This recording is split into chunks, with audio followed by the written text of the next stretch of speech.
మీద చెయ్యి వేసి బొట్టు పెట్టినా తాళి బొట్టు మెడలు కట్టి బొట్టు పెట్టినా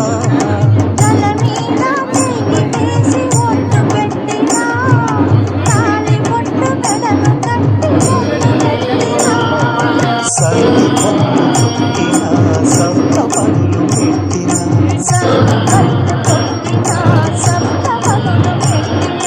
మనసు మనసు కలపడమే మంత్రం పరమార్థం శ్రీరస్తు శుభమస్తు శ్రీరస్తు శుభమస్తు శ్రీకారం చుట్టుకుంది పెళ్లి పుస్తకం ఇక ఆధారం దాచుతుంది కొత్త జీవితం